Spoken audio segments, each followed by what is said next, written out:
Hey y'all, welcome to the Battle of Playboy. Dedicated to speaking our truth, both in and out of medical school. Alright, now let's get into it.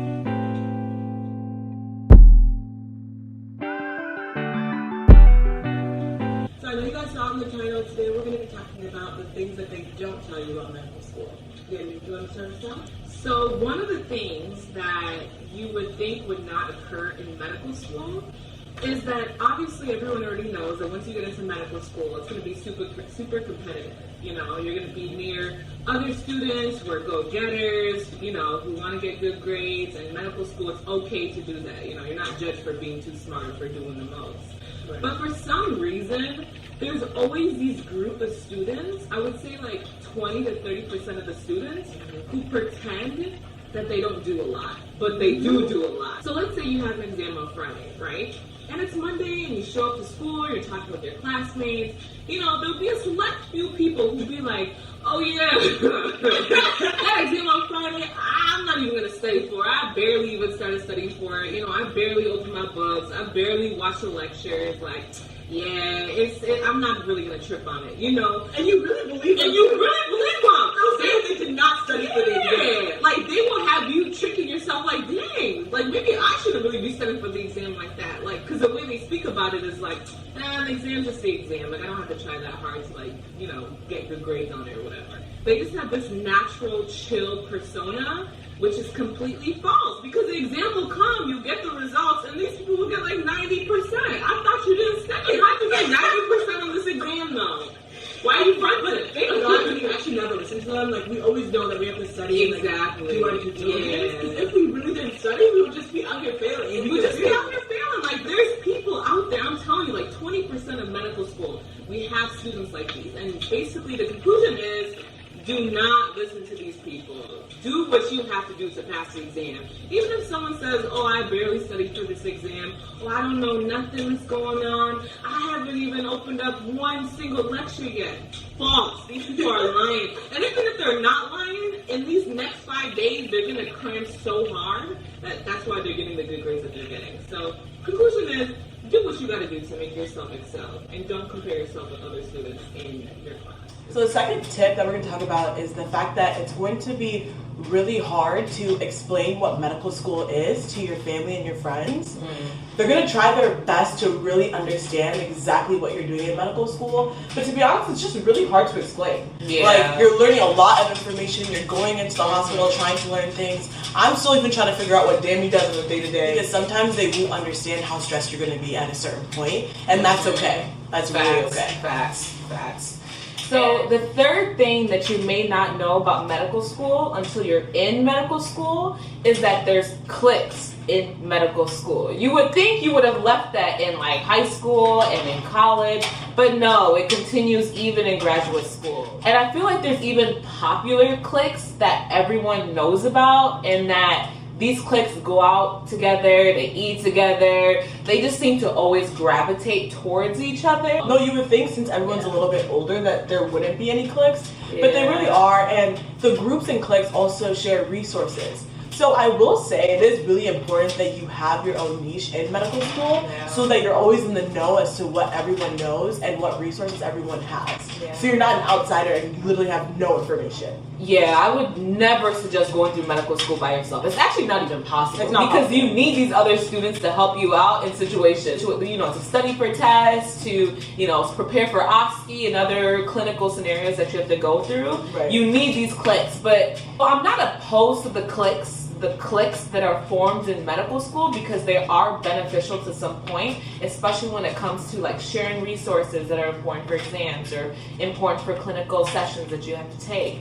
But there's a limit to, you know, these cliques, you know, when it's just popular cliques just to be popular and snotty and just, you know, you guys just go out together, you don't really invite other people and you make it awkward for other people to join in. Right. That's where it becomes kind of weird when it comes That is to problematic. cliques. Yeah, that is problematic. So another thing that I feel like they don't tell you about medical school is the fact that choosing your specialty early actually puts you at an advantage.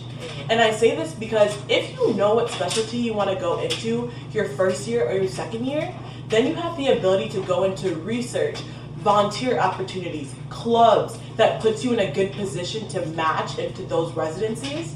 And that becomes more important if you choose a specialty that's really, really competitive. Like, let's say you want to go into dermatology. Dermatology is very competitive. Not everyone matches into dermatology. So therefore, you have to do things that put you in a good position to get matched. And I think that's something they don't tell you, because a lot of the time they make it seem like you have all 4 years to decide, no rush, right? But then a lot of your peers know exactly what specialty they want to go into and have been working on it all 4 years. Yeah. And yeah, that's the one thing that I thought going into medical school didn't matter. Like, I didn't think it mattered that I knew that I was supposed to know the specialty I wanted to go into. You know, like, I came into medical school, like, I had the time of my world. You know, I got first year, I had second year. Like, I had time to know the specialty I want to go into. But the further along I got in my career in medical school, like, now I'm a third year and I'm just figuring out what I want to do. I'm just thinking back on first and second year, like, I could have done so much research. Like, you have so much time in first and second year to do these extracurricular activities and go crazy. You know, when you get to third year, when you get to fourth year, it gets harder because you're so busy, especially with rotations. Now you have actual work. Exactly. So now thinking back on it, I'm like, first and second year, I could have done research. I could have done more shadowing. I could have done this and that and that and that. So it's one thing that, I mean, you can't force what you don't know. Like, you don't know what you're interested in. If you don't know, then you don't know. You don't know. If you don't know, then you don't know. But it would have been helpful retrospectively if I would have known back then. Yeah. And another thing that they don't tell you that's important when you get into medical school is how important having a social life is. Like, you don't want to go into medical school and just be strictly academics. You will drive yourself mad. So it's so important for you to have a social life and for you to make time for friends when you can, you know? Being isolated in medical school is not something that I would ever recommend. Right. Having a social life is important. Grabbing drinks with friends is important. Make time for those social events.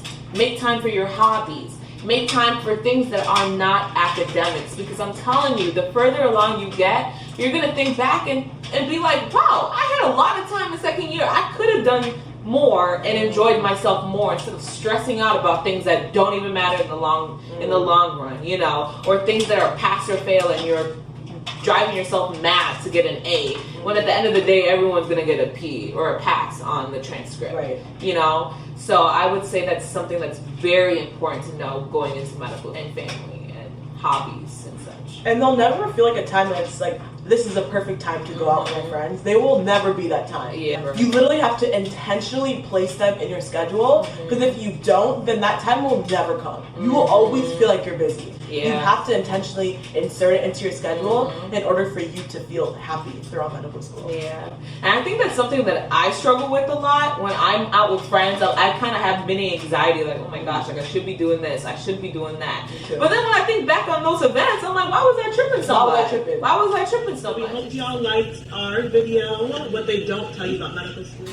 Lots of love from the Bauer sisters.